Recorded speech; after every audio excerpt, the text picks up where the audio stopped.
Assalamualaikum warahmatullahi wabarakatuh. Selamat berjumpa kembali dengan Pak Ade dalam pelajaran matematika. Sebelum kita masuk ke materi, Bapak mau tanya, apa kalian pada sehat? Sudah makan atau belum? Kalau yang belum makan, silahkan makan dulu sambil santai saja. Kalau yang sudah makan, tinggal langsung ke materi. Seperti itu. Mudah-mudahan pada kesempatan hari ini semuanya dalam keadaan sehat walafiat, bisa mengikuti pelajaran matematika seperti biasanya. Dan meskipun hanya sebatas lewat virtual, tidak mengurangi semangat belajar kita untuk tetap belajar matematika.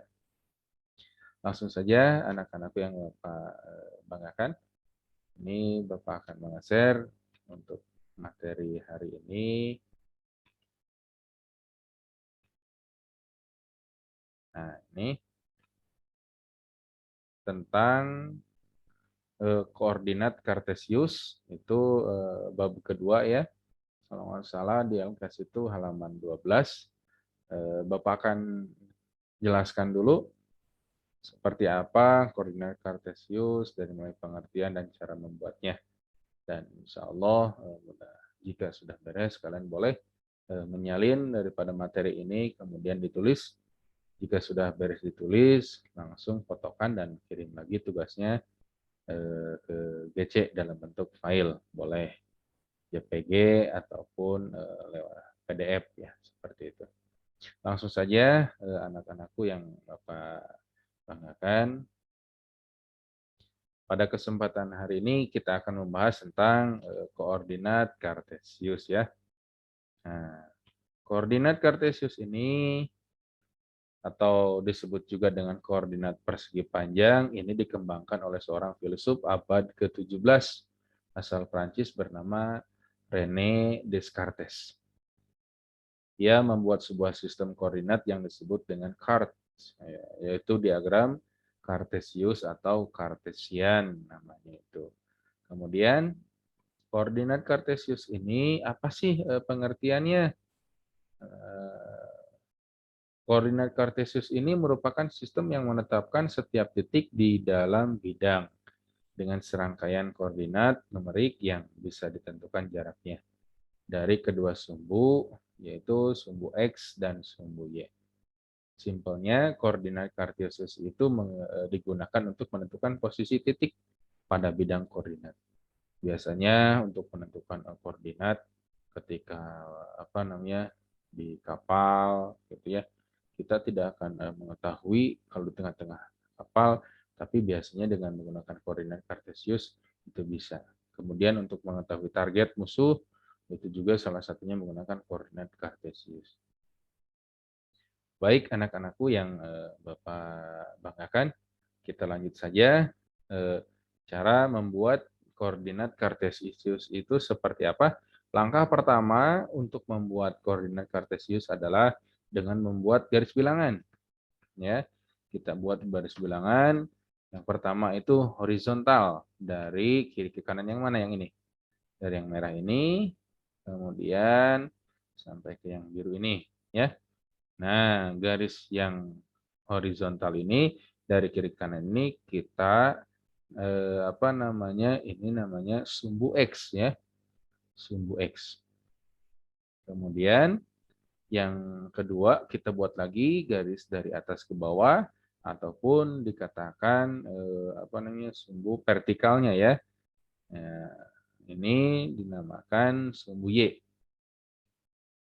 Jadi Bapak ulangi, untuk membuat koordinat Kartesius ini kita harus menggambarkan dua buah koordinat. Yang pertama koordinat X, yaitu dari ini ke sini ya, ataupun bilangannya itu berupa garis horizontal. Sedangkan Y ini dari atas ke bawah, yaitu menggunakan garis vertikal seperti itu ya. Selanjutnya sesudah kita menggunakan garis ini, kita kasih nomor. Ya, untuk yang tengah-tengah di sini ya, di tengah-tengah di sini itu kita nomornya angka 0 ataupun titik pusat kartesius namanya titik tengah ini ya. Titik tengah ini itu namanya kartesius. Adapun di sini untuk yang sebelah kiri kita yang dibahas dulu yang horizontal ya, yang garis X. Dari sebelah kiri seperti halnya dengan garis bilangan ini bilangnya negatif. Negatif 1, negatif 2, negatif 3 dan seterusnya sesuai keinginan kita. Sedangkan yang kanannya atau arah ke kanannya ini semuanya positif ya. 1, 2, 3, 4, 5, 6 kebetulan di sini sampai 10. Begitupun juga yang Y, yang garis ataupun sumbu Y untuk ke atas itu positif ya. 1, 2, 3, 4 ini kebetulan sampai 10. Kemudian ke bawahnya untuk yang ke bawahnya ini bilangannya negatif semua. Selanjutnya setelah membuat garis bilangan yang kedua ini gimana Pak untuk menulis koordinatnya? Nah, kita harus mengetahui dulu sebelum apa menulisnya. Nah, yang garis horizontal ini, yang garis X ini dinamakan dengan absis ya, absis. Sedangkan untuk yang horizontal, maaf vertikal ya, untuk yang vertikal ini ataupun sumbu Y ini dinamakan ordinat ya. Jadi gabungan antara absis dan ordinat itu dinamakan sistem koordinat seperti itu. Untuk selanjutnya, nah sistem ini kebagi ke dalam 4 kuadran. Ini kuadran yang pertama, ini kuadran yang kedua, kuadran yang ketiga sebelah sini, kuadran yang keempat sebelah sini. Lihat, kuadran satu.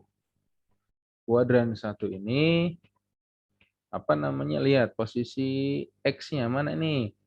Posisi absisnya. Absisnya ini di sebelah sini ternyata positif ya. Semuanya 1, 2, 3 ini positif. Makanya X itu positif. Khusus untuk kuadran 1, X-nya positif. Dan Y-nya di sini ke atas, ini juga sama positif. Untuk kuadran kedua yang ini, untuk kuadran yang kedua, apa namanya, lihat dulu X-nya positif atau negatif. X-nya di sini itu negatif. Ya, dan Y-nya ke atas, ini positif. Begitupun kuadran 3 dan kuadran 4. Semuanya udah nih. Kalau kuadran 3 kebetulan ke sini dari sini-sininya ini semuanya negatif, kuadran 3 negatif dan kuadran 4 X-nya positif sedangkan Y-nya negatif. Nah, mungkin itu saja pada saat pertemuan hari ini ya. Silahkan kalian dicatat apa namanya penjelasannya. Kemudian jika sudah beres dicatat, difotokan kembali ke apa dan kirim kembali ke GC. Mungkin hanya itu saja. Oh, jangan lupa ya, Bapak minta yang belum subscribe, silakan subscribe. Ini untuk motivasi buat Bapak sendiri ya. Sama apa namanya, khususnya untuk anak-anak Bapak, like, syukur-syukur ada komennya di sana. Ya, seperti itu. Jadi jangan lupa subscribe-nya, Bapak tunggu. Sekian dari Bapak, akhir salam. Wassalamualaikum warahmatullahi wabarakatuh.